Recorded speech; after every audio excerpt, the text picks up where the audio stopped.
Good evening and welcome to, Cinema Car Park. Obviously, it's been ages. I think the last film I reviewed was Oppenheimer. I think I may have been wearing the same dungarees back then. It's not like I've got a limited wardrobe, it's just that I've got a limited wardrobe. I've just been to see Dumb Money. I missed the beginning. Normally, my timing's impeccable. I missed the adverts. I either hit the very beginning of the trailers or it looks like aliens are landing behind me. I either hit the beginning of the trailers or I hit the very end of the trailers and the beginning of the film. And this evening I was late and I missed all the trailers and the start of the film. Don't know how much I missed. 5 minutes, maybe? So I had to kind of play catch up. But basically, it's based on a true story. And it's about an incident that happened in 2020, early 2021, where a guy on YouTube, through a subreddit, I'm using words like subreddit without really knowing what they mean, but basically there was a chap in the States called Keith Gill who saw this stock. He'd studied, he knew a bit about the stock market, he was a smart guy, hadn't really had a lot of opportunities in life, and he saw this stock and he thought, I like that stock, I'm going to buy some. And he started doing these live YouTube streams where he would talk about the stock, and people started to get involved. Normal people started to buy the stock, and the hedge fund managers kind of get bet against it, said it wouldn't come to anything. And then, right, I'm going to be totally honest, I didn't understand 85% of what was going on. Like, I knew it was a David and Goliath thing. It was about the rising up of the little guy. It was about really rich hedge fund guys being scumbags.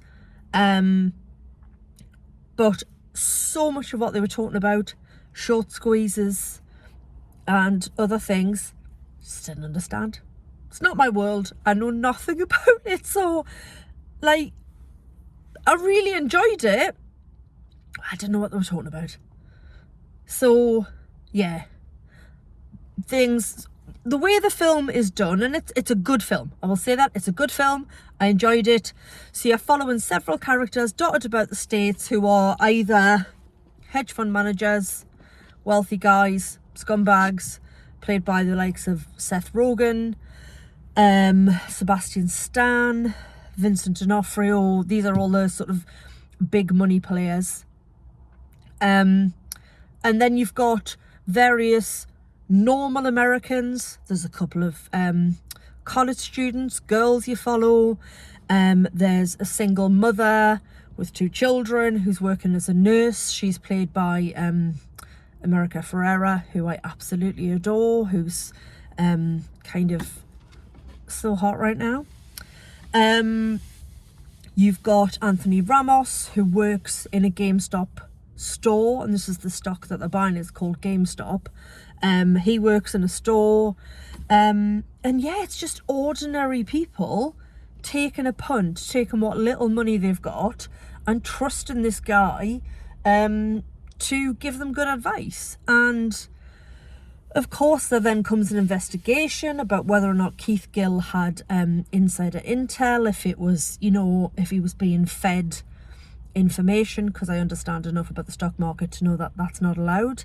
And yeah, it was really interesting. It was a really good cast. So I've already mentioned Vincent D'Onofrio, Seth Rogen, Sebastian Stan, America Ferrera, Anthony Ramos. Shailene Woodley plays Keith Gill's wife. Keith Gill is played by Paul Dano, who I've always got a lot of time for. He's kind of an oddball, gets a lot of quite strange characters, but he's really good. Ever since I saw him in Little Miss Sunshine, God knows how many years ago.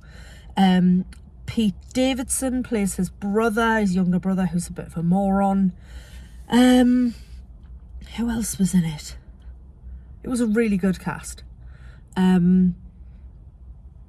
yeah, it was really good. It was good. I enjoyed it. Go and see it or watch it when it streams. It's not necessarily like a cinema outing, but because it's based on a true story, at the end you get the whole "this is what happened" type on the screen, and they actually show you, because the whole thing comes to a head with an investigation by Congress, and everybody's having to do their bits on Zoom.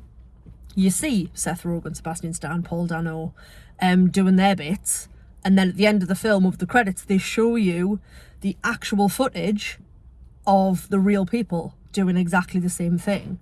So you can see how well matched up the famous actors were who they chose to play them. But yeah, it's good. It's not too long.